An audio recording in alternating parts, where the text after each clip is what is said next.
Sethrak the Vanquisher, may he live forever, greatest of his line, conqueror of the Vezran Confederacy, and destroyer of the Karn Republic, sat back in his throne room and looked at the reports coming from the front lines of the war with the humans. Of course, anything as quaint as the idea of a front line in a conflict that spanned multiple star systems was laughable. But there was still a look and a shape to things as he stared at the massive three-dimensional display before him that showed him the current disposition of forces. He didn't like the disposition of those forces. He was going to have Korthar beheaded to make it clear to everyone running his glorious empire that there were consequences for failure. He looked down at the printout in his claws. An odd thing, that printout. But there were times when it was good to have everything right in front of you in something that was easy to grasp. He'd always been a fan of the old-fashioned way of doing things, whether that was responding to a peskily tenacious enemy who sent laughable, unconditional surrender requests, or dealing with those enemies the old-fashioned way with something simple like a sharp-kneed bit of metal shoved into their vital organs and broadcast to the galaxy as a warning rather than sending them into a disintegrator booth like some of the more enlightened despots of the galaxy preferred. The thing was laughable. The humans were fighting well, certainly, but it wasn't the sort of thing that made him feel any sort of existential dread for the future of his empire. It certainly wasn't the sort of thing that made him want to consider surrendering, for all that he'd heard of their peculiar idea of surrendering so that the conquered could be subsumed into their own empire, they called a federation of systems. They even did that stupid hand gesture where they split their fingers apart when they saluted someone. He thought they were getting ready for an attack the first time, but thankfully the Xeno experts had been there to tell him that was actually a sign they hoped he would live long and prosper. Well, he'd certainly already done that, and he was going to live even longer and prosper by showing these humans what he thought of their talk of unconditional surrender. Because there wasn't a chance anything like that was happening. There was a slight whining noise from behind him, accompanied by a bright light. He shielded his eyes as he turned to have a look at what was happening, and then he started and brought his blaster up from its secret spot next to his chair, where it was hidden by a small cloaking field that meant it would be a nasty surprise to anyone stupid enough to bother him in his most sacred inner chamber. The blasts hit something, but it was odd. He'd seen some of the shielding technology the humans used, but only with their massive space cruisers and battleships and carriers, not the sort of thing he'd expect to see on one person standing alone. The human was odd, not at all the sort of warrior he expected to see if they were going to send assassins. He'd heard the exploits of their so-called special forces. The humans had been waging war on one another for so long that they had people who specialized in going behind enemy lines and doing all sorts of terrible things. It turns out there'd been teams of them stationed at important locations all around. The glorious Imperium at the outset of the conflict, and they'd caused great losses before the Imperium could even launch the surprise attack against some of the outlying human colony worlds, like they'd known, or at least suspected. The more time they spent fighting the humans, the more he realized they loved to game out scenarios for fighting everyone, no matter how ridiculous and far-fetched that fight might seem. That had been an embarrassment on a galactic scale, but it was nothing compared to the embarrassment he figured he was looking forward to if one of the humans managed to make it beyond their defenses to kill him personally in the one place in the galaxy where he was supposed to be safe from anything. Generals weren't going to be the only ones who had their heads rolling by the time this was all said and done. The head of his security force was going to have his head on a pike in front of the palace sooner rather than later, so he could serve as an example of what not to do for the future head of security. I'm terribly sorry about interrupting you in your contemplation of the unconditional surrender request, the human said, clearing its throat and coughing a few times. But I had a few questions for you, if you don't mind. Just a quick reminder before we get started, only 4% of my viewers have subscribed to the channel so far. If you enjoy the content, I'd really appreciate it if you could take a moment to hit that subscribe button and support the channel. Thank you so much. Now, continue amazing story. The human didn't even bother to ask him if it was okay. No.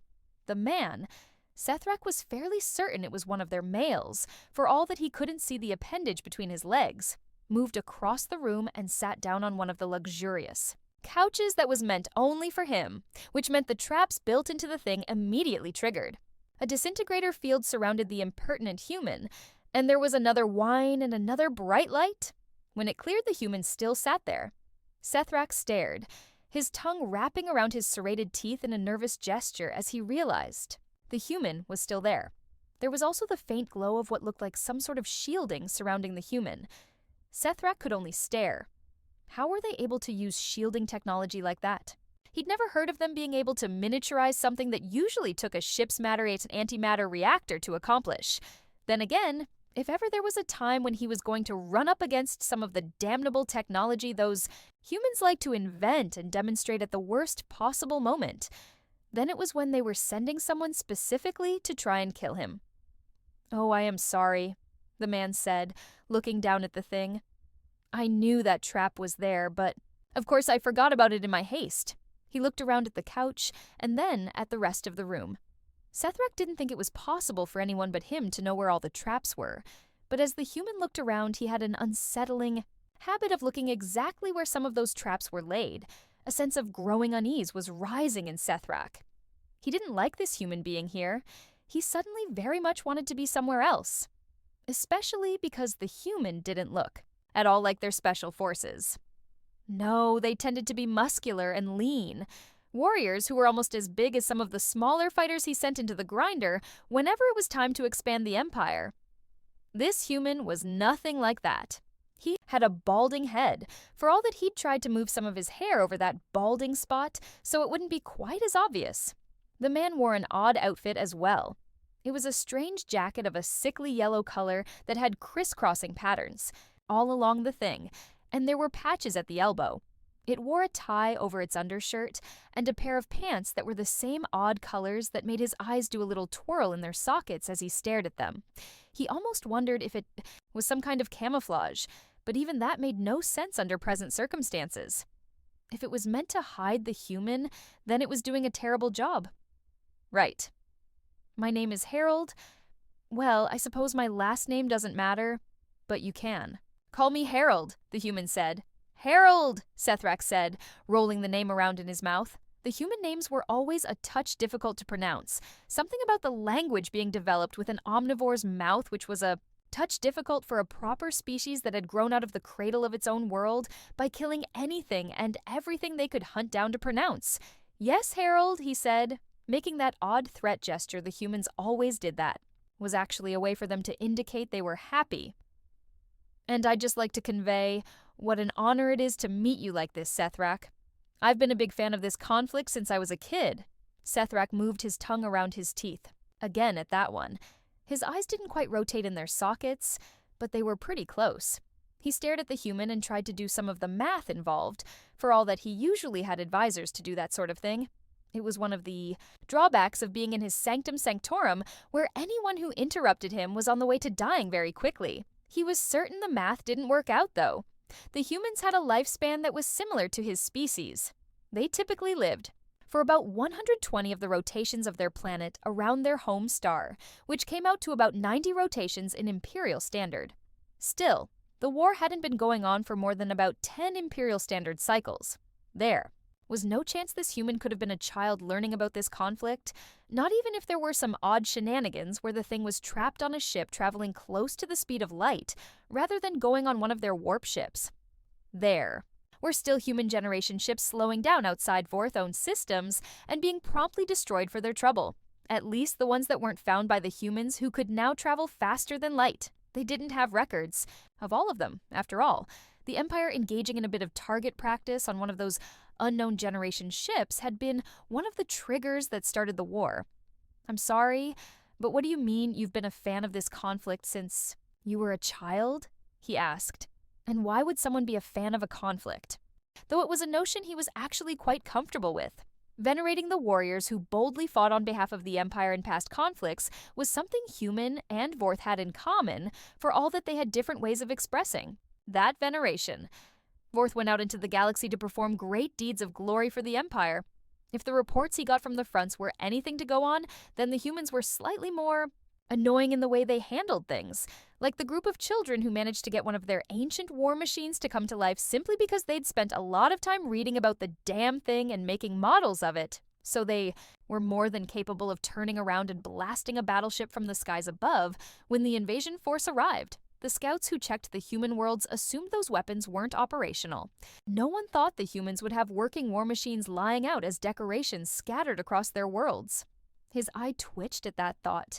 It would have been almost admirable were it not for the annoying fact that the subsequent explosion of that battleship's reactor had taken out a good chunk of the fleet around them and forced them to call off that particular invasion. "Oh, spoilers," Harold said with an enigmatic smile. "I wouldn't want to give things away before you get there, after all." Sethrak's frown deepened. He didn't know what to make of this human bothering him as he sat here pondering what rude gesture to use when he responded to their demand of unconditional surrender. This definitely wasn't what he'd been expecting. "Now, if you'll excuse me," Harold said, pulling out a tablet and scribbling away at the thing with a stylus. "It would be quite nice if you could tell me a little bit about how you're feeling right now on the eve of so momentous an occasion as the end of the war." Sethrak's eyes rolled around a bit more, but finally he got his irritation under control and turned to the human. "I'm sorry, but what do you mean the end of the war? Are you an envoy come to offer me your surrender?" It would be an odd thing considering he'd just received the ultimatum of an unconditional surrender from the humans. Sure, they were moving in on the core systems, but he figured they would be so drained by that fighting that it wouldn't be worth it for them to pursue the war to the very end. It was something that was hidden in the Empire's secret histories, but there'd been a couple of times when an emperor had bit off more than they could swallow, and they had to make a strategic retreat into the core worlds. The resulting fight always made things too costly for their enemies to be bothered with. Total defeat. It chafed at his scales that he had to consider that in the present, but there was nothing to be done about it. "Oh no," Harold said. "You're about to surrender to the humans when you get the news of Vorth Secondary." "What's happened with Vorth Secondary?" Sethrak asked, even more annoyed now. If this human had come to make vague threats, then he wasn't in the mood for it. If anything, this only made him more inclined to vaporize the human the moment he had the opportunity to do so. "Oh, I suppose I can go ahead and tell you," Harold said, that affable smile never leaving his face. "It's not like you're going to remember any of this anyway." "What are you—" Vorth Secondary is about to be hit by the Genesis Death Star. The what?" Sethrak asked, trying to maintain his composure and not doing a chow. Very good job of it, honestly. "Is there going to be a problem with the star in that system that leads to its destruction?"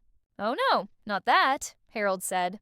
"That's just the term they came up with for the weapon, for all that it's an awkward amalgamation of sci-fi speak, which can be troublesome to work out if you're not familiar with the human cultural darmoks. That led to its creation." "Nothing you're saying makes sense, human," Sethrak said, even more annoyed now than he'd been previously. "It's a new weapon the Terran Federation is getting ready to use on you." Talking with the generals running things in this day and age, it seems they were rather looking forward to a fight where they would finally have the opportunity to demonstrate the power of the fully operational terraforming station. And you were the first contender stupid enough to declare war against humanity after they invented the thing. "What is a Genesis Death Star, then?" Sethrak said, wondering if this human had lost their mind. "It's quite simple," Harold said, grinning as he leaned forward and pulled up a video of Vorth Secondary. The first system his glorious ancestors had settled so long ago for all, that it was close enough that it was relatively easy for them to make it there, even within the lifespan of one of their people with sublight drives. He understood the humans had a bit farther to travel when they first took to the stars, which explained their damnable generation ships littering the cosmos. This was obviously Vorth Secondary, but then there was a flash at one end of the circular disk. A moment later, a blinding light enveloped the world, from the night side to the day side, and then in an instant, all the lights on the night side winked out of existence, and there was nothing but a beautiful green pearl floating in the darkness of space. Of course, it's a little difficult to see what's happening on the ground level when you're looking at an orbital bombardment view like that, Harold said, pulling up a new video on his tablet with a swipe of his hands. But luckily, there were cameras put in place on the surface in multiple locations so they could get good information on exactly what the device would do. "Wait, they've already done this terrible thing?" Sethrak asked, his mouth going dry as he stared at what was happening on the screen now. The view was horrific, even by the standards of the atrocities he regularly ordered his forces to do. all in the name of making sure no one in the galaxy would ever dare to defy the glorious Empire. Though honestly, there were a lot of times when enemies were destroyed in the name of the glorious Empire, whether they surrendered when it was appropriate or not. So he wasn't sure how well that even worked as a deterrent. On the screen, the cameras showed entire cities being remade. It was the only word he could think to use to describe what was happening. They were torn down to their component parts in an instant, and then from there they were remade, until he was staring at something that looked like a virgin world that hadn't been touched by civilization. Admittedly, they thought something like a neutron bombing might be more appropriate, but this remakes everything in an instant and provides a fresh colony world for people to exploit. I never thought the Death Star designation was appropriate, considering it leaves the planet's biosphere intact rather than destroying it. But then again, calling it a Genesis device isn't appropriate either, considering it's not remaking the entire planet so much as it's reconstituting technological civilization on the world in question. Sethrak the Unvanquished stared in astonishment. Then he turned to the human, rage filling him. "And you're saying this test has already happened? Vorth Secondary is already destroyed?" "Oh no, not yet," Harold said. "I suppose that's spoilers as well, but the planet is still very much floating in the middle of the sky untouched. It'll be another hour or so." He glanced down at a chronometer on his wrist as he did so. Sethrak was aware some of the humans liked that sort of thing. For all that he was also aware, there were many of them who operated using implants that allowed them to occupy a completely different reality most of the time. It seemed like this. Human was currently operating in a different reality, and it was a reality Sethrak wanted nothing to do with. "What are you—" He reached out and tapped a couple of buttons on his chair. He meant to bring up communications with the Vizier on Vorth Secondary, but the only thing that met him was static. He turned to the human, certain the creature was part of the reason why this was happening. "Explain the communication disruption," he snapped. "Communication disruption can mean only one thing. Invasion," the human said with a smile. "What are you talking about?" It was a little joke. Again, it's something I don't expect you to understand if you're not aware of sci-fi speak. And why would you be familiar with a Darmok that's a result of humans taking to the stars and making a bunch of references based on thousands of years of science fiction? It's actually a fun academic exercise to use a period-appropriate Darmok instead of one that's based on hundreds of thousands of years of science fiction. Though the classics are always going to be the classics. He chuckled at that, but Sethrak didn't see the humor. "I don't know what any of this means," Sethrak growled. "Well, it was a double meaning. The actual reason you can't get in touch with your representative on Vorth Secondary is you're in a time stasis field, and so even if you were able to get a call through, it wouldn't work, because the stasis field has rendered you out of sync with space-time through the rest of the universe." That uneasy feeling developing along the back of Sethrak's skull was only getting more and more pronounced as everything the human was saying hit him. "And the bit about invasion?" he asked. "That's a line from a movie," Harold said, back to that same affable look he'd had when he first inexplicably showed up. "But there is a Terran invasion fleet that's going to drop out of warp space in a short little while, and make sure you realize things are going to go the same here on Vorth Prime as they did on Secondary if you don't go through with an unconditional surrender sooner rather than later." Sethrak felt the beginnings of one hells of a headache pulsing through the back of his skull. His scales shuddered in irritation. Nothing this human said made any sense, even as a lot of it made sense if you looked at things from a certain point of view. The problem was, he didn't like the point of view where anything this human was saying made any sort of sense. It implied things he really didn't want to think about when he was on the eve of ordering his forces to commit to a retreat action that was going to result in a lot of his people dying. He didn't care about the people dying in his name so much as he cared about the unrest that was undoubtedly going to cause once his subjects got wind of his plan. At least one emperor had been deposed that way, though that information was really locked down in the archives. "I think I can make a couple of adjustments to the field so you can get a real-time look at what's happening on Vorth Secondary right now, but of course I'm not going to let you send any communications to any of your forces on the world. Spoilers." Again, with that word. Sethrak wanted to destroy this human who was hitting him with that insufferable look. Again, he had the overwhelming sense nothing he said was going to do anything to stop this human from, well, he'd rather not think about the implication of where this human was from. There we go, Harold said. You should be able to get a live view from Vorth Secondary now. But again, don't try anything funny. You won't like it if you tried anything funny. Sethrak stared at the irritating human for a long moment, and then decided he was going to go ahead and try it anyway. Certainly this one was irritating, but that didn't mean... He hit the button on his throne and was treated to a view from one of Secondary's moons. Everything looked normal. In fact, it looked disturbingly like what he'd seen in the recording the human showed him. There was something vaguely disquieting about the notion that everything looked exactly as the human had told him, for all that the humans were masters of deception. So good at telling stories to one another about all the things they were going to do in the universe that they'd invented millions of ways to trick thinking beings in the rest of the galaxy who didn't care for that sort of trickery. I see, he muttered. So it would seem Secondary is still there, but... He tried to hit a small button in the corner of his control display, and immediately the panel grew hot. He bit back a few choice curses as the thing exploded. Some of the shrapnel from the explosion landed against his leg, causing him to stand, and hop back and forth a couple of times, hissing in annoyance. That explains the mysterious injury, Harold muttered to himself, glancing at Sethrak and shaking his head.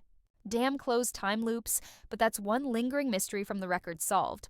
To think all the hours I spent in grad school writing papers on why you were healthy in videos from earlier today and injured during the surrender, and I was the one who did it. What are you talking about? Sethrak hissed. I told you not to do that, Harold said, though again he said it in the tone of a being that didn't have a care in the world and didn't care that the Emperor had just tried his best to inform his people there of something that may or may not even be happening. He felt like an idiot trying to send that message, even as there was a voice in the back of his mind screaming at him that he needed to find some way to tell someone what this strange human was sitting there telling him. You might want to grab a tablet, Harold said. I've lifted the time freeze for a moment. Why? Spoilers. Sethrak snatched a tablet from the table next to his throne. It glowed red for a moment, and as he stared at the damnable thing, he realized the reason it was glowing red wasn't because it was about to blow up in his face. No, the thing was broadcasting a warning to any and all forces in the vicinity that a human fleet had just dropped out of warp and entered orbit around Vorth Prime, which should have been impossible. Sethrak glanced to Harold as he saw that alert. And we're back in stasis, Harold said. What are you? Sethrak asked. Harold smiled again. It was one of those unassuming smiles, though this time there was also something else there. The Xeno expert said the humans bared their teeth as a way to show friendliness, rather than that they were about to fling their feces at someone or try to rip their face off. But there was a distinctly predatory gleam to the way this small man was staring at Sethrak in that moment. Yes, he said. I'm afraid I never properly introduced myself. I'm Harold, no need for last names, and I'm here on behalf of the Terran Federation's 50,000th year anniversary celebration. I'm afraid your empire is really nothing. More than a minor footnote in the vast history of the Federation, of course, for all that Vorth cuisine is something that invaded the Federation in a way your militaries never could. Sethrak felt a queasy. He couldn't do the math off the top of his head, but the very idea that there was a 50,000th year celebration taking place for the Terran Federation that had only been on the galactic scene for less than a century, as the humans reckoned it told him all his worst nightmares were coming true. This human sitting before him, unassuming and missing most of his hair, was more terrifying than anything the Terran Federation could throw at him. He licked his lips. And I am to assume this is... Harold pulled his stylus out once more and started jotting notes down on the tablet. I suppose you can consider this something of an exit interview as you prepare to leave your job as Emperor, Harold said. Again, Sethrak licked his lips. His teeth bared for a moment as he sensed a threat, but he didn't bother doing anything. No. This human had already made it clear there was nothing he could do. And what am I going to do when I'm no longer the Emperor? He asked, fearing the answer even as he had to know. Oh, you'll be moving into the exciting field of having your head stuck in a preservation field that keeps you alive and aware as you're stuck on a pike to serve as an example for all would-be. Vorth tyrants for as long as the Federation exists, Harold said. I spoke with your head when I was a young teenager first thinking of going into the field of Vorth history, though you didn't have much to say aside from incoherent screaming and mad babbling, almost like there was a part of you that recognized me in your madness, for all that the wipe shouldn't make that possible. But extreme prolonged trauma does weird things to memory wipes. I understand why you'd recognize me now, too. I see, Sethrak said. I suppose you can take some consolation, though, Harold said. Consolation? Well, yes. Every Vorth Emperor is terribly concerned with their reputation and whatnot, and you can rest assured you're going to be the most remembered Emperor in Vorth history. Even if it isn't quite as you'd hoped, sort of like the guy we interviewed in the bunker under old Central Europe for the Ancient History series. Sethrak turned and ran for the door. He wasn't surprised when he bounced back and away from the thing. Then he turned and threw himself at the human, but again, he bounced off the man like it was nothing. He spent an interminable amount of time raging through his private chambers in an ultimately vain attempt to free himself. When he turned around, Harold was still sitting there. The man glanced at his watch and then up to Sethrak. Only a week of raging, he muttered. You truly are as impressive as I thought from my reading. I really wasn't lying when I said I was a big fan. In an academic sense, of course. You're also a bastard who's about to get everything that's coming to you. Sethrak finally moved back over to his private throne and fell down on the thing. It let out a great groan as he sat there, staring at this human who told him things that should be impossible. But he knew now there was no chance the strange man was lying. Harold leaned forward, smiling faintly. Now please, keep in mind this is all very important and we need it for historical accuracy. Tell me how you're feeling in this moment as the Federation forces close in on you. Don't leave out any detail. Sethrak stared at the human. Then he sighed and launched into exactly how he felt, taking some pleasure in knowing that very little of it would be the sort of thing historians saw fit to print, future or otherwise. Thanks for diving into this story with me. Don't miss out on the next one. Hit that subscribe button, give this video a big thumbs up, and drop a comment below with your thoughts. I'd love to hear what you think.